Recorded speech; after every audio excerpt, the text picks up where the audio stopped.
আসসালামু আলাইকুম। আশা করি সবাই ভালো আছেন। দেখতে করে রোজা চলে গেল, আজকে 27 রোজা, রাত পোহালে 28 রোজা। আগামী বছর রোজা পাবো কিনা তাও জানি না, কার ভাগ্যে কী আছে বলাও যায় না, হয়তো বা নাও থাকতে পারি। সবাই ভালো থাকবেন। আজকে রান্না করছি আমি ইলিশ মাছ,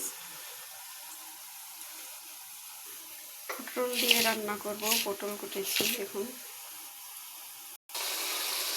মশলাটা ভুনা হবে কখন বুঝবেন, যখন মুখে দেখবেন উপর দিয়ে তেল ভেসে উঠছে তখন। দেখুন এখন মশলাটা ভাজা হয়ে গেছে, ভুনা হয়ে গেছে, আমার কত সুন্দর তেল উঠে গেছে।